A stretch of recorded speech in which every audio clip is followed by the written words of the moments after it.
Hello നമസ്കാരം. വളരെയധികം ശ്രദ്ധിക്കേണ്ട, പ്രത്യേകിച്ചും 40 വയസ്സ് കഴിഞ്ഞ ആളുകളും അതുപോലെ ഈ വർഷം SLC അതല്ലെങ്കിൽ +2 പരീക്ഷ എഴുതി റിസൾട്ടിന് കാത്തിരിക്കുന്ന വിദ്യാർത്ഥികളും നിർബന്ധമായും കണ്ടിരിക്കേണ്ട ഏറ്റവും പുതിയ ഒരു അറിയിപ്പാണ് A to Z ഇൻഫോവേഡിൻ്റെ ഏറ്റവും പുതിയ വീഡിയോ. അപ്പോൾ നമുക്ക് വീഡിയോയിലേക്ക് കിടക്കാം. നിങ്ങളുടെ ആധാറിലുള്ള വിവരങ്ങളെല്ലാം ശരിയായിട്ടാണെങ്കിൽ, അതായത് പേര്, ഡേറ്റ് ഓഫ് ബർത്ത്, അഡ്രസ്സ് തുടങ്ങിയിട്ടുള്ള എല്ലാ വിവരങ്ങളും കറക്റ്റായിട്ടാണെന്നുള്ളതെങ്കിൽ എസ് എന്നും അതല്ലെങ്കിൽ നോ എന്നും കമൻറ്റ് ചെയ്യുക. എന്താണ് തെറ്റെന്നുള്ളത് മെൻഷൻ ചെയ്ത് കഴിഞ്ഞാൽ അത് തിരുത്തുന്നതിന് എന്തൊക്കെ രേഖകൾ വേണ്ടിവരും, അതല്ലെങ്കിൽ എങ്ങനെ തിരുത്താം എന്നതിനെക്കുറിച്ച് നമുക്ക് പറയാവുന്നതാണ്. വീഡിയോയിലെ അവസാന ഭാഗത്ത് ഈ വർഷം SLC അതല്ലെങ്കിൽ +2 കഴിഞ്ഞ വിദ്യാർത്ഥികൾക്കുള്ള ഏറ്റവും പ്രധാനപ്പെട്ടൊരു അറിയിപ്പ് പറയുന്നത് കൊണ്ട് തന്നെ വീഡിയോ മുഴുവനായും കാണുവാൻ ശ്രദ്ധിക്കുക. വീഡിയോയിൽ ഇൻട്രോയിൽ പറഞ്ഞതുപോലെ തന്നെ വളരെ പ്രധാനപ്പെട്ട ഒരു വിഷയമാണ്. അതായത് 40 വയസ്സ് കഴിഞ്ഞ ആളുകൾ പ്രത്യേകം ശ്രദ്ധിക്കണം.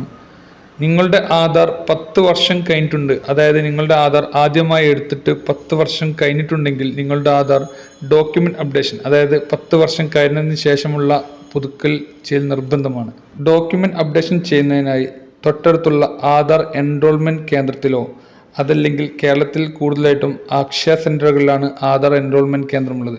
അതല്ല എന്നുണ്ടെങ്കിൽ നിങ്ങൾക്ക് ഓൺലൈൻ വഴിയും ഡോക്യുമെൻറ്റ് അപ്ഡേഷൻ ചെയ്യാവുന്നതാണ്. ഡോക്യുമെൻറ്റ് അപ്ഡേഷൻ ചെയ്യുന്നതിനായി ID പ്രൂഫും അതുപോലെ അഡ്രസ് പ്രൂഫും നൽകേണ്ടതാണ്, അതായത് POI, POA. ഇതിന് passport, voter ID card, licence, PAN card തുടങ്ങിയിട്ടുള്ള രേഖകളെല്ലാം ഉൾപ്പെടും. ഇനി ഈ 40 വയസ്സിൻ്റെ കണക്കെന്ന് വെച്ചാൽ അവർ ആധാർ എടുത്തിട്ട് 99% 10 വർഷം കഴിഞ്ഞിട്ടുണ്ടാവും. അതുകൊണ്ട് തന്നെ അവരുടെ ആധാർ നിർബന്ധമായും പുതുക്കേണ്ടതാണ്. ആധാർ ഓൺലൈൻ വഴി എങ്ങനെ 10 വർഷത്തെ പുതുക്കാം എന്ന് നമ്മൾ മുൻപ് വീഡിയോ ചെയ്തിരുന്നു. ഇനി നിങ്ങൾ ഓൺലൈൻ വഴിയാണ് ആധാർ അപ്ഡേറ്റ് ചെയ്യുന്നതെങ്കിൽ നിങ്ങളുടെ ആധാറും മൊബൈൽ നമ്പറും ലിങ്ക് ചെയ്തിരിക്കൽ നിർബന്ധമാണ്. ഇതിന് മാത്രമല്ല, പല കാര്യങ്ങൾക്കും ആധാറും മൊബൈൽ നമ്പറും ലിങ്ക് ചെയ്യൽ നിർബന്ധമാണ്. OTP വരേണ്ട ആവശ്യമുള്ളതിനാൽ തന്നെ നമ്മൾ സ്ഥിരമായി ഉപയോഗിക്കുന്ന ഇന്ത്യയിലുള്ള ഏതെങ്കിലും ഒരു ഫോൺ നമ്പറുമായി ലിങ്ക് ചെയ്യേണ്ടതാണ്. കഴിയുന്നതും നമ്മൾ ബാങ്കിലും അതുപോലെ Google Pay ഒക്കെ തുടങ്ങുന്ന നമ്പർ തന്നെ ലിങ്ക് ചെയ്യുന്നതാണ് ഏറ്റവും നല്ലത്.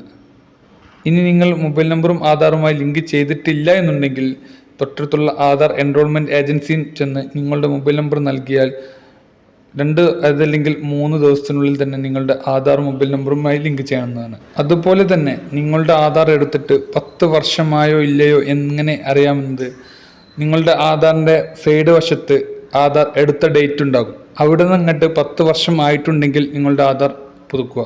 ഇനി അതല്ല, നിങ്ങളുടെ ആധാറിൽ അങ്ങനെ ഡേറ്റ് ഇല്ല എന്നുണ്ടെങ്കിലും നിങ്ങൾ ആധാർ പുതുക്കേണ്ടതാണ്. കാരണം 10 വർഷം ആയിട്ടില്ലെങ്കിലും ആധാർ പുതുക്കുന്നതിന് മറ്റു ബുദ്ധിമുട്ടുകളൊന്നുമില്ല. അപ്പോൾ ആധാർ പുതുക്കുന്നതാണ് ഏറ്റവും നല്ലത്.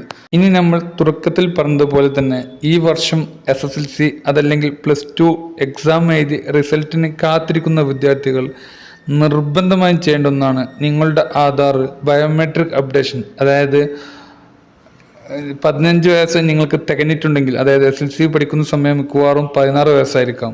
ഇത്തരത്തിൽ നിങ്ങൾക്ക് 15 വയസ്സ് കഴിഞ്ഞിട്ടുണ്ടെങ്കിൽ നിർബന്ധമായി നിങ്ങൾ മാൻഡേറ്ററി ബയോമെട്രിക്, അതായത് നിങ്ങളുടെ വിരലടയാളവും ഫോട്ടോയും എല്ലാം പുതുക്കൽ നിർബന്ധമാണ്.